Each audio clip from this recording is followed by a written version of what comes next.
भारत जन जागरण मंच मैनपुरी के तत्वाधान में बांग्लादेश में हिंदुओं व अन्य अल्पसंख्यक समुदाय पर हो रहे अत्याचारों के खिलाफ आज कलेक्ट्रेट स्थित तिकोनिया पार्क में विशाल धरना प्रदर्शन का आयोजन किया गया तथा यहां महामहिम राष्ट्रपति को संबोधित अपर जिलाधिकारी को 8 सूत्री ज्ञापन सौंपकर अत्याचार को बंद कराए जाने की मांग की गई है। यहां पर बड़ी संख्या में हिंदू संगठन के पदाधिकारी मौजूद रहे हैं। आप इन तस्वीरों में देख सकते हैं, यहाँ पर बड़ी संख्या में लोग मौजूद हैं और हाथों में तख्ती पकड़े हुए हैं तथा बांग्लादेश में हिंदुओं पर हो रहे अत्याचार के खिलाफ यहाँ पर खिलाफत की गई है। कहा गया है कि अगर वहाँ पर हिंदुओं पर अत्याचार बंद नहीं हुए तो यहाँ भारत देश के लोग चुप नहीं बैठेंगे, उनके खिलाफ बुलंद आवाज करके यहाँ कर हिंदुओं को न्याय दिलाकर रहेंगे। यहाँ पर महिलाएं भी बड़ी संख्या में मौजूद रही हैं, पदाधिकारी भी मौजूद हैं। 8 सूत्री मांग पत्र में प्रमुख मांगे ये हैं, मंदिरों पर हमले। बांग्लादेश में कई हिंदू मंदिरों पर हमले हुए हैं जिनमें तोड़-फोड़, मूर्तियों का अपमान और आगजनी शामिल है। यहाँ पर 59% हिंसा मंदिर पर हुई है। 69 मंदिरों को पूजा के समय आक्रमण हुआ है। घरों में तोड़-फोड़, लूटपाट, हिंदू समुदाय के घरों में तोड़-फोड़ की गई है और उनकी संपत्ति लूटी गई है। हिंसा और हत्याएं हिंदू समुदाय के लोगों पर हमले हुए और कई लोगों की हत्या भी हुई हैं। 15 से हिंदू शिक्षकों को इस्तीफा देना पड़ा है। धर्म परिवर्तन के लिए दबाव, हिंदू समुदाय के लोगों पर धर्म परिवर्तन के लिए दबाव डाला जा रहा है। बांग्लादेश सरकार इन घटनाओं को रोकने में नाकाम रही है और पीड़ितों को न्याय नहीं मिल पा रहा है। हिंदुओं के खिलाफ हो रहे अत्याचारों को तुरंत रोकें और दोषियों के खिलाफ कड़ी कार्रवाई करें। बांग्लादेश सरकार पर दबाव डालें ताकि हिंदुओं की सुरक्षा सुनिश्चित की जा सके और उन्हें अपने धर्म और संस्कृति का पालन करने की स्वतंत्रता मिल सके। चिम्न में कृष्णानंद को जेल से रिहा किया जाए तथा जो भी संत और अन्य हिंदू झूठे अत्याचारों के आरोप में जेल भेजे गए हैं उन्हें तत्काल रिहा किया जाए। इस मुद्दे पर ध्यान दें और बांग्लादेश में मानवाधिकारों की स्थिति में सुधार के लिए कदम उठाए जाएं। आप यहाँ इन तस्वीरों में देख सकते हैं, यहाँ पर बड़ी संख्या में हिंदू संगठन, हिंदू समुदाय के लोग मौजूद हैं। यहाँ पर क्या कुछ बताया है प्रमुख वक्ताओं ने, ये भी जाने इस पूरी खबर के जरिए। हमारे YouTube चैनल मैनपुरी 84 न्यूज़ में आपका स्वागत है। हमारे इस चैनल को सब्सक्राइब करें, लाइक करें, वीडियो पर कमेंट करें। आपका बहुत बहुत धन्यवाद। मैनपुरी से चंदपाल साकी की रिपोर्ट। हम अपने चैनल के माध्यम से सरकार से मांग करते हैं बांग्लादेश के हिंदुओं को हर संभव सुरक्षा मिले और उनके ऊपर हो रहे जुल्म अत्याचार को शीघ्र बंद कराया जाए। आप सबका बहुत बहुत धन्यवाद। भारत माता की, भारत माता की आवाज दो, आवाज दो। इस प्रांगण में मन से व्यथित, आक्रोशित, पीड़ित हिंदू समाज के भाव साथीगण सामने मंच पर बैठे हुए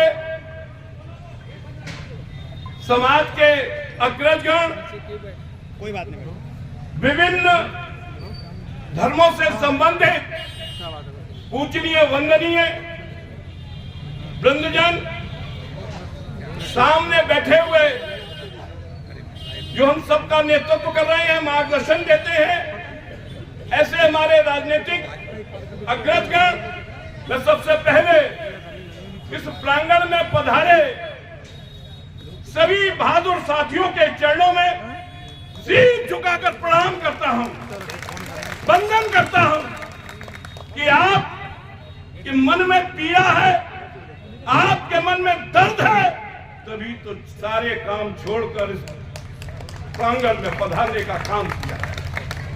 और निश्चित समझना कि जो बांग्लादेश में जो घटनाएं हो रही हैं, पराकाष्ठा हो रही है, कहीं आपने सुना, पूरी दुनिया की धरती पर नहीं सुना होगा, जो किसी की पैरोकारी करता है। यहाँ वक्तागण भी आए हैं, सामने बैठे हुए हैं, उनको नमन करता हुआ कहीं आपने किसी भी मुल्क में यह सुना कि चैतन्य कृष्ण दास की पैरोकारी करने वाले फकीर की हत्या कर दी जाए? कहीं सुना है?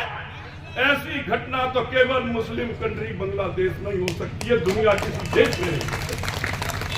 और बड़े आश्चर्य की बात है, पाकिस्तान में हिंदुओं को प्रताड़ित किया जाता है, मारा जाता है, संपत्ति छीनी जाती है। बड़े दुख की बात है, शेख हसीना के हटने के बाद यूनिस सलीम आते हैं, हिंदुओं पर प्रहार, कुठाराघात, महिलाओं की आबरू लूटी जाती है, मंदिर नष्ट किए जाते हैं, धार्मिक संस्थानों पर चोट पहुंचाई जाती है। अफगानिस्तान में भी यही घटनाएं हुई। आप जरा कलेजे पर हाथ रखकर विचार करिएगा, ये घटनाएं केवल मुस्लिम देशों में ही क्यों होती है, लेकिन हिंदुस्तान में कोई यह नहीं कह सकता किसी भी हिंदू भाई ने किसी मस्जिद को तोड़ने का काम किया। बताओ भाई, कई धार्मिक ग्रंथ को अपमानित करने का काम किया हो, लेकिन ये बात सही है, जितने भी मुस्लिम कंट्रीज हैं, पाकिस्तान हो चाहे बांग्लादेश हो चाहे अफगानिस्तान हो, अफगानिस्तान में याद होगा कि भगवान बुद्ध की विशाल प्रतिमा को तोड़ने का काम किया गया। तो ये बात इसलिए कहना चाहता हूं, ऐ मेरे बहादुर साथियों, ऐ मेरे भामाशाह बंधुओं, समाज के अग्रज बंधुओं, एकजुट होने की आज आवश्यकता है और एकजुट होकर सड़क पर प्रदर्शन करने की आवश्यकता है। एक बार 1955 की बात है, जब नेहरू जी प्रधानमंत्री थे, लाल किले पर जा रहे थे, पीछे रामधारी सिंह दिनकर जा रहे थे, नेहरू जी के पैर लड़खड़ाए तो रामधारी सिंह दिनकर ने संभालने का काम किया, तो नेहरू जी ने धन्यवाद दिया। तो दिनकर ने बहुत बढ़िया बात कही कि धन्यवाद देने की क्या आवश्यकता है, जब आप लड़खड़ाओगे तो हमारे जैसे कवि, मनीषी और साहित्यकार संभालने का काम करेंगे।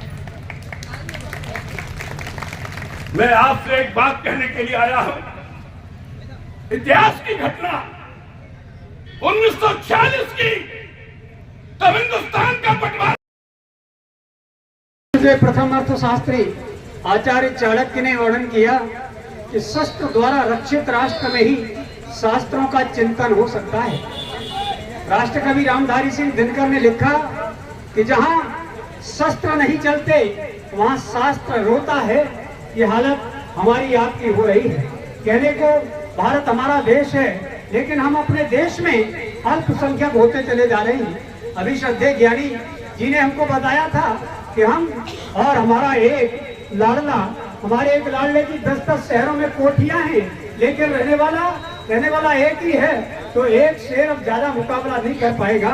हिंदू माता बहनों को इस ओर देखने की आवश्यकता है, हिंदू समाज को इस ओर विचार करने की आवश्यकता है। हमको हमेशा बहुसंख्यक बन करके रहना है, नहीं तो हम अपनी संतानों को हिंदू बना करके रख पाएंगे, इसमें संदेह है। इसलिए इसके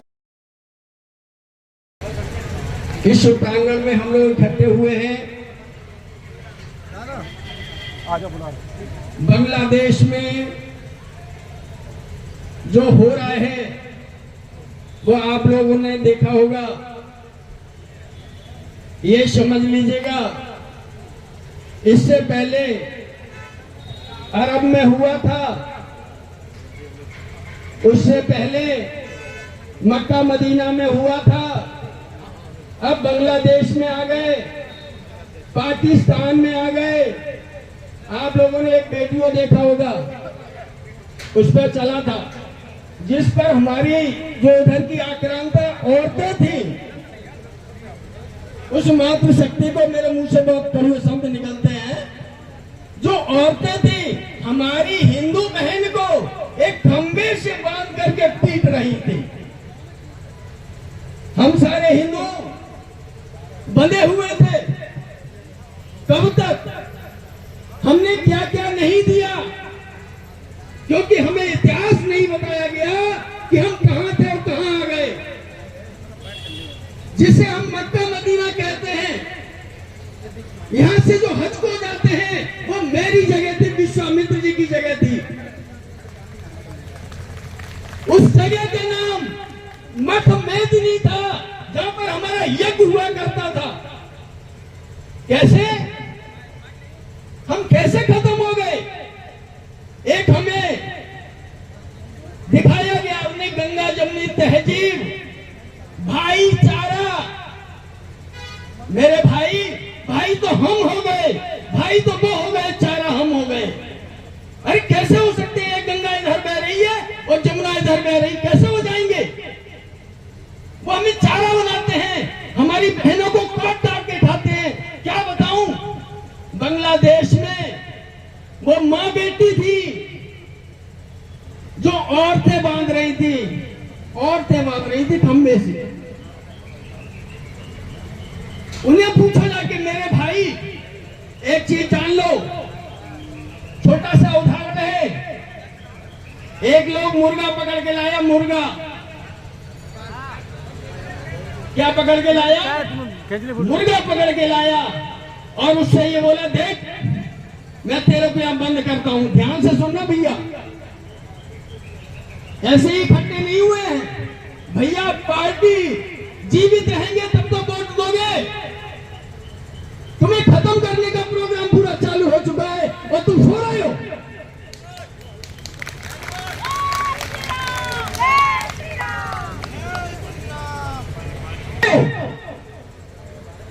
हमें जिसे हम अरब देश कहते हैं, वहां का घोड़ा आज भी हम कहते हैं वो अरबन घोड़ा है। वहां पे हम 80% हिंदू थे। अरे डूब मारो हिंदुओं, हम खत्म होते चले गए। कैसे? उस मुर्गे की तरह मुर्गा पाला और शाम को क्या, देख तेरे को यहां बंद करता हूं। मुर्गे को बंद कर दिया। मुर्गे की आदत है सुबह वो बांग देगा। उसने बांग दी, सुबह आया, देख तूने अगर कल बांग दी तो तेरी गर्दन काट दी जाएगी। क्या कहा? गर्दन काट। आप हमसे बोलोगे आनंद नहीं आएगा। क्या कहा? गर्दन काट दी जाएगी। बेचारा चुप रहा। सुबह उठा, उसने अपने पंख फड़फड़ाए, वो फिर आ गया। बोले देख अगर तूने पंख फड़फड़ाए तो तुझे मार दिया जाएगा। तो क्या किया उसने? पंख फड़फड़ाना भी बंद कर दिया। हम लोग हैं, ये ध्यान रखना, इस जगह मुर्गा हम हैं, ये ध्यान रखना। पंख फड़फड़ाना बंद कर दिया। अब सुबह फिर उठा तो उसने गर्दन ऊपर कर दी। बोले अच्छा तू गर्दन ऊपर करता है, तेरी गर्दन काट दी जाएगी, गर्दन भी ऊपर नहीं करेगा। मेरे भाई दूसरे दिन फिर मुर्गा उठा, कुछ नहीं किया, उससे बोला अब तू अंडा दे। क्या बोला? अंडा दे, अंडा दे। मुर्गा ने सोचा पहले ही दिन अगर बांध देता मेरी गर्दन कट जाती, कोई दिक्कत नहीं थी, लेकिन आज मेरी किस्मत ऐसी, मुझे अंडा देना पड़ेगा। मेरे हिंदुओं ध्यान रखो, तुम्हें भी अंडा देना पड़ेगा, ध्यान रखो।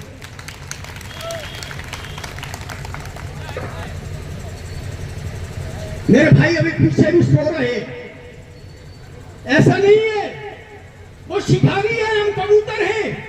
कबूतर जैसी आदत नहीं, सटे साध्यम सटा चरित, जो जैसा करे उसको वैसा फल दो। हमें गीता नहीं पढ़ाई गई, क्यों?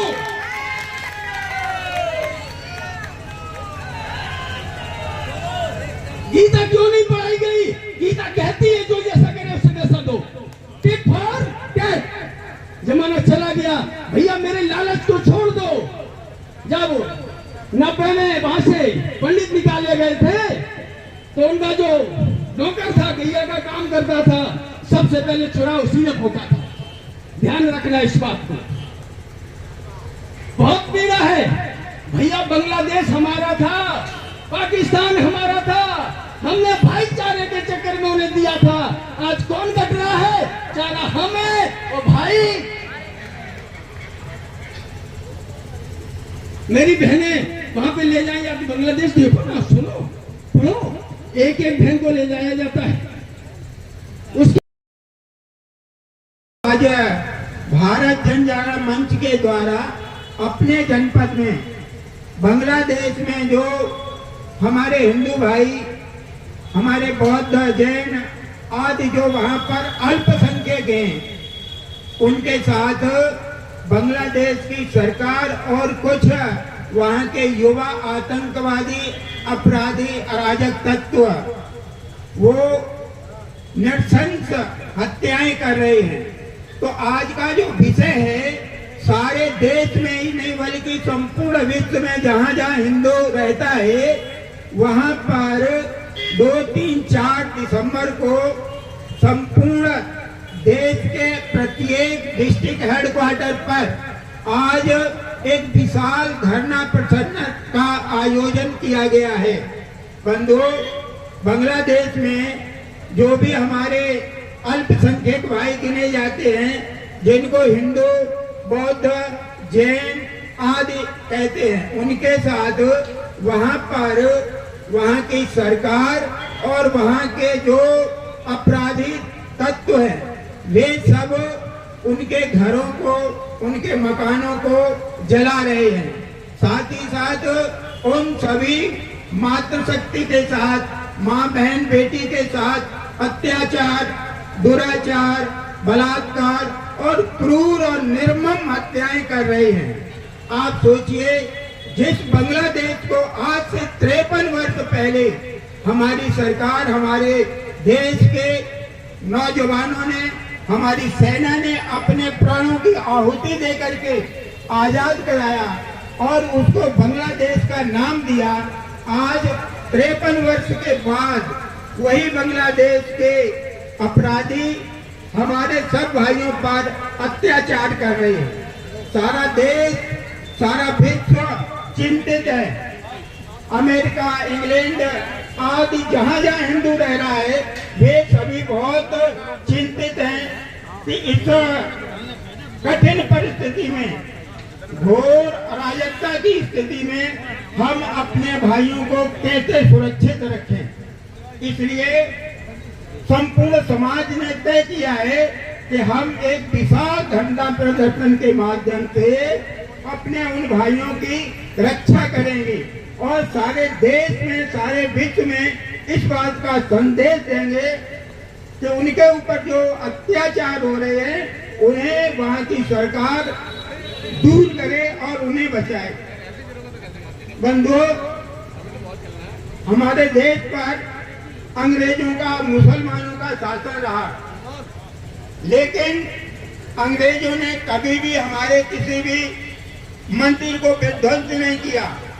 हमारे देश में बहुत सारी जमीन पड़ी हुई थी, उन्होंने अपने चर्च बनाई, लेकिन चाहे वो सिकंदर लोधी हो, चाहे औरंगजेब हो, ऐसे बहुत सारे मुस्लिम हमारे देश में आए जिनका केवल एक ही उद्देश्य था कि हम हिंदुओं के मठ मंदिर को तोड़ करके और वहां पर अपनी मस्जिद बनाएंगे। बंधुओं, इस प्रकार से हमारे देश में 2000 से भी अधिक मंदिर तोड़ करके और वहां मस्जिद बनाई गई।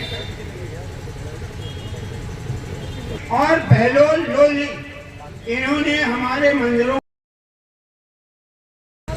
मंचस्थ हमारे सभी सम्मानित पदाधिकारीगण, हमारे सम्मुख उपस्थित हमारे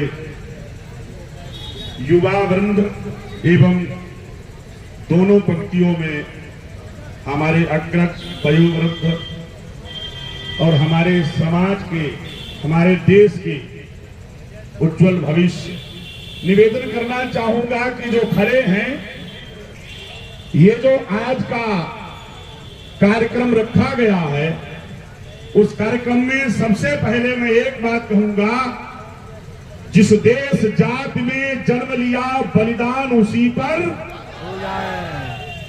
और वह बलिदान देने का जहां अवसर आवे, हम सभी मिलकर एक साथ हमारे अंदर का करंट खत्म नहीं होना चाहिए, इसीलिए तार से जुड़े रहना चाहिए। जो तार से जुड़े रहते हैं, जो अपने देश से जुड़े रहते हैं, जो अपनी जाति से जुड़े रहते हैं, जो अपने समाज से जुड़े रहते हैं, जो अपनों से जुड़े रहते हैं, उन्हें कोई तोड़ नहीं सकता। जहां सुमति तहां संपत्ति नाना, जहां कुमति तहां विपत्ति निदाना।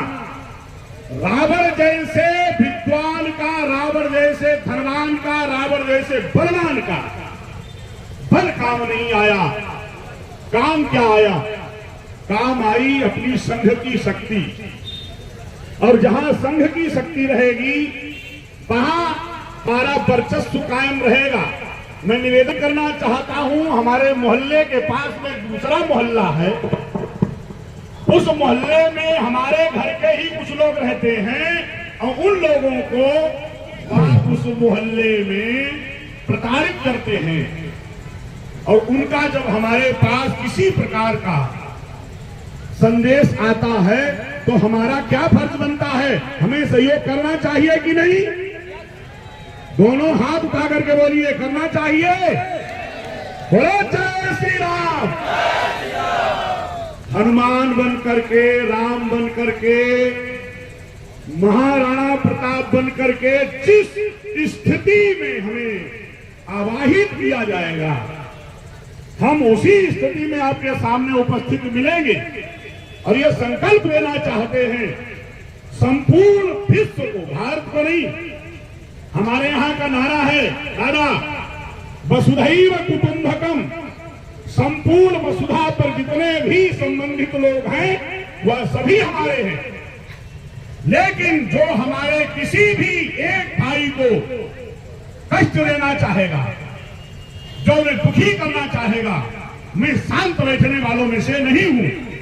और यही हमारा यहाँ का आज का ये आयोजन जो है उसका उद्देश्य होना चाहिए। हमारी बहनों को, हमारी बेटियों को, हमारे बच्चों को उस पड़ोस के रहने वाले व्यक्ति में इतनी सामर्थ्य कहां से आई? और जहां से उनको सामर्थ्य मिल रही है, हमें अपने लोगों के साथ मिलकर के उनका विरोध करना है। अपने लोगों के साथ मिलकर के विरोध करना है और अपने लोगों को संगठित करना है। आज तक जो छोटे बड़े मजले में बैठे रहे, न कोई छोटा है और न कोई बड़ा है। जब छोटा छोटा इकट्ठा होता है तब बड़ा बनता है। समुद्र से एक बूंद जाकर के मिलती है, और जब समुद्र से एक बूंद जाकर के मिलती है तो वो बूंद बूंद रहती है कि समुद्र?